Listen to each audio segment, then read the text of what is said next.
Hello everyone, I am from JSPM school, Signet public school, new Narhe. तो आज मैं हिंदी का पाठ पढ़ाने वाली हूँ। तो बच्चों, आज हम पाठ पढ़ाने से पहले हिंदी का पाठ हम पढ़ने वाले हैं। हिंदी में हम व्याकरण का पाठ पढ़ने वाले हैं। तो पाठ पढ़ाने से पहले मैं चाहती हूँ कि आपको पहले एक मैं कहानी सुनाऊँ, फिर मैं पाठ की ओर आपको ले जाऊँगी। तो कहानी आप लोगों ने बचपन से आज तक बहुत बार सुनी है। वो कहानी पता है आपको किसकी है? प्यासे कौवे की। अब याद आ गई ना आपको वो कहानी? फिर भी एक बार दोहरा ही लेते हैं। देखो, एक बार एक कौवा आसमान में उड़ रहा था। कौवे को बहुत प्यास लगी थी। कौवा यहाँ वहाँ देख रहा था। उड़ते उड़ते वो एक जगह पहुँच गया। कौवे को एक घड़ा दिखाई दिया। कौवे ने पास में कंकड़ देखे। कौवे ने कंकड़ घड़े में डाले और पानी ऊपर आ गया। कौवा पानी पीकर खुशी से उड़ गया। अब बच्चों देखो, यहाँ पर मैंने बार बार कौवा कौवा कौवा यह शब्द दोहराया है। यह शब्द सुनने में थोड़ा सा अटपटा सा लगता है। यहाँ कौवा संज्ञा मतलब नाम शब्द के लिए इस्तेमाल किया गया है। हाँ, मैंने बार बार कौवा उड़ रहा था, कौवा यहाँ देख रहा था, कौवा वहाँ देख रहा था, लेकिन उसके जगह हम देखो, अब यही कहानी को अगर मुझे बोलना है, एक कौवा था आसमान में उड़ रहा था, उसे बहुत प्यास लगी थी, उसने यहाँ वहाँ देखा, उसको एक घड़ा दिखाई दिया, उसने घड़े में कंकड़ डाले और वह पानी पीकर खुशी से उड़ गया। तो यहाँ पर मैंने संज्ञा स्थान पर उसे, उसने, उसके, उसको इन शब्दों का प्रयोग किया गया है। ये शब्द ही बच्चों सर्वनाम कहलाते हैं। इसी को सर्वनाम कहते हैं। अब हम सर्वनाम की परिभाषा देखो कैसे बनती है। सर्वनाम की परिभाषा इस तरह से बनती है, जैसे संज्ञा के स्थान पर प्रयोग किए जाने वाले। संज्ञा के स्थान पर, जैसे कौवा था, कौवे के स्थान पर हमें उसे, उसने, उसे, उसको इन शब्दों का प्रयोग किया। ठीक है, तो संज्ञा के स्थान पर प्रयोग किए जाने वाले शब्दों को सर्वनाम कहते हैं। सर्वनाम मतलब सभी का नाम, इसे सर्वनाम कहते हैं। उसके लिए मैं एक उदाहरण देती हूँ। और एक बात याद रखो बच्चों, सर्वनाम में स्त्रीलिंग हो या पुल्लिंग, स्त्रीलिंग हो या पुल्लिंग, सर्वनाम में परिवर्तन नहीं होता है। परिवर्तन होता है तो क्रिया में। जैसे देखो, यह लड़का है ना, तो ये वाक्य कैसे बोलोगे आप? लड़का बाजार जा रहा है, लड़की बाजार जा रही है। लेकिन सर्वनाम का अगर इस्तेमाल करते हैं, हर बार हम लड़का लड़की नहीं बोलते ना। वह बाजार जा रहा है, वह बाजार जा रही है।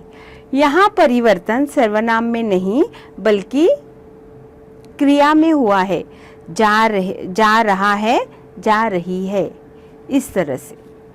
और एक बात, सर्वनाम कौन से होते हैं ये ध्यान में रखना। थोड़ा सा आसान करने के लिए मैंने ना एक आपके लिए ना गाना तैयार किया है। चलो वो गाना अभी हम गाने वाले हैं। तो वो गाना इस तरह से है। मैं मेरा सर्वनाम, हम हमारा सर्वनाम, तू तेरा सर्वनाम, इसका उसका सर्वनाम, तुम तुम्हारा सर्वनाम, इनका उनका सर्वनाम। इस तरह से यह गाना अगर हम याद रखते ना बच्चों, तो हमें जो सर्वनाम के भेद है, जो अगला पाठ इससे ही जुड़ा है, वो समझने में बहुत आसानी होगी। तो चलो हम अभी ना सर्वनाम के भेदों के बारे में जानने वाले हैं। सर्वनाम के 6 भेद होते हैं। एक है पुरुषवाचक सर्वनाम, जिन शब्दों से वाक्य बोलने वाले, सुनने वाले तथा जिनके बारे में बात की जाती है, उनके बारे में पता चलता है, उन्हें पुरुषवाचक सर्वनाम कहते हैं। जैसे मैं, हम, तुम, वह, वे आदि पुरुषवाचक सर्वनाम है। पुरुषवाचक सर्वनाम के 3 भेद होते हैं। सबसे पहले है उत्तम पुरुषवाचक सर्वनाम। जिन सर्वनाम शब्दों से बोलने या लिखने वाला अपने लिए प्रयोग करता है वे उत्तम पुरुषवाचक सर्वनाम कहलाते हैं। जैसे मैं, हम, मेरा, हमारा आदि। इनके कुछ वाक्य पढ़ते हैं। जैसे मैंने खाना खा लिया, हमारा घर बगीचे के सामने है। यह सारे पुरुषवाचक का पहला भेद है जो उत्तम पुरुषवाचक उसमें आता है। अब पुरुषवाचक सर्वनाम का दूसरा भेद है मध्यम पुरुष। मध्यम पुरुष बोलने वाला, सुनने वाले के लिए जिन सर्वनाम शब्दों का प्रयोग किया जाता है उसे मध्यम पुरुष कहते हैं। जैसे तुम, तुम्हारा, तुम्हें, आप इत्यादि। इनके कुछ वाक्य पढ़ते हैं अभी हम। जैसे तुमने मुझे बुलाया, आप क्या कर रहे हो। इस तरह से इन शब्दों का प्रयोग जहाँ तुम, तुम्हारा, तुम्हें, इन शब्दों का प्रयोग जहाँ किया जाता है उसे मध्यम पुरुषवाचक सर्वनाम कहते हैं। अब तीसरा भेद है पुरुषवाचक का अन्य। बोलने वाला जिसके विषय में बात करता है या जिसके विषय में कुछ कहता है वे शब्द अन्य पुरुषवाचक कहलाते हैं। जैसे वह, उसने, वे, उन्होंने आदि शब्दों का प्रयोग जहाँ होता है उसे अन्य पुरुषवाचक सर्वनाम कहते हैं। इसके कुछ उदाहरण हैं। जैसे वह कोने में रो रहा है, उसको भी खाना दीजिए। इन शब्दों का प्रयोग जहाँ उनको, उसको मतलब होता है वहाँ पर अन्य पुरुषवाचक सर्वनाम कहलाते हैं। अब हम सर्वनाम का दूसरा भेद निश्चयवाचक सर्वनाम या फिर संकेतवाचक सर्वनाम। जिन सर्वनाम शब्दों द्वारा किसी व्यक्ति, वस्तु अथवा घटना आदि का निश्चित पता चलता है वे निश्चयवाचक सर्वनाम कहलाते हैं। जैसे इसने ही खाना बनाया है, मैं अपने कपड़े उससे ही धुलवाऊंगा। यहाँ पर देखो, इसने और उससे इन शब्दों का प्रयोग जहाँ पर किया जाता है मतलब यह निश्चित स्वरूप से कहा गया है, इसने ही खाना बनाया है। हाँ, मतलब जो व्यक्ति है उसी ने ही खाना, मतलब निश्चित स्वरूप से हम कह सकते हैं मैं अपने कपड़े उससे ही धुलवाऊंगी। उससे मतलब जो व्यक्ति है या फिर मेरे, तो उससे ही मैं उस व्यक्ति से ही अपना काम करवाऊंगी।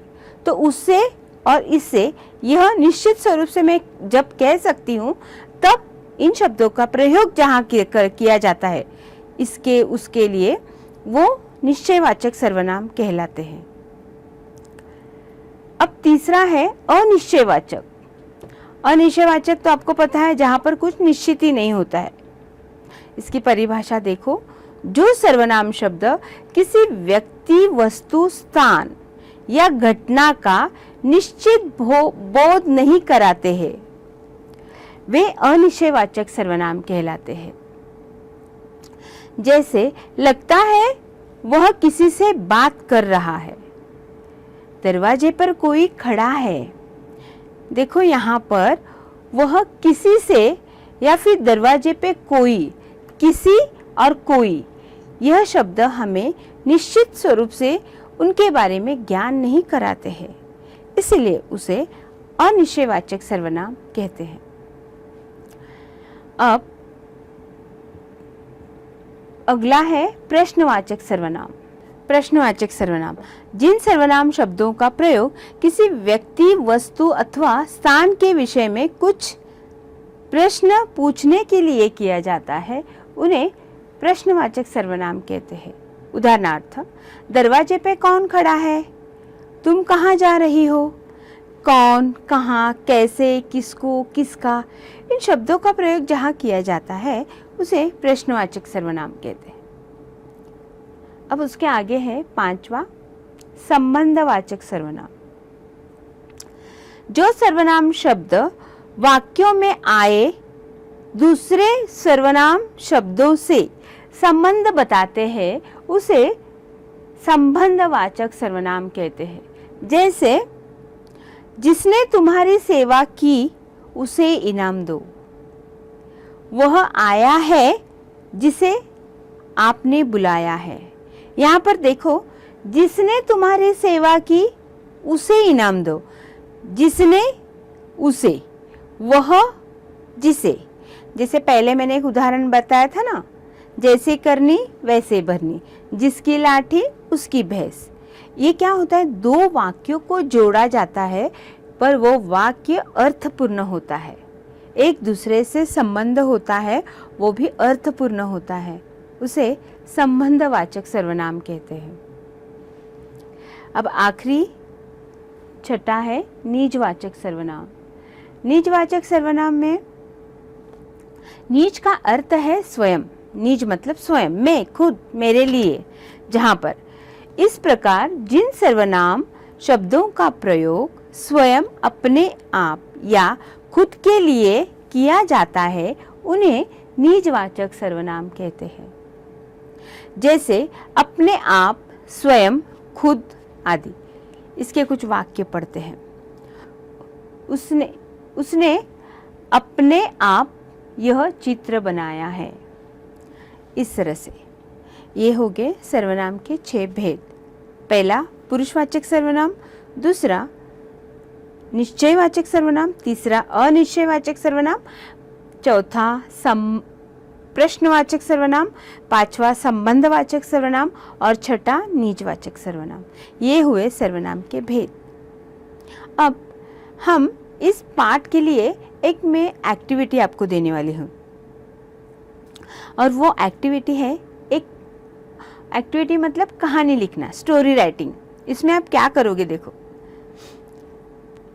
इसमें आपको सर्वनाम को लेकर ही कहानी बनानी है। जैसे सर्वनाम, मैं एक उदाहरण के तौर पे आपको देती हूँ, कहानी शुरू करती हूँ, आपको एंड करानी है उस कहानी का। जैसे सर्वनाम, ये राजा है और उसके 6 बेटे हैं। 6 बेटे मतलब ये पुरुषवाचक, संबंधवाचक, निश्चयवाचक, ये 6 बेटे हैं।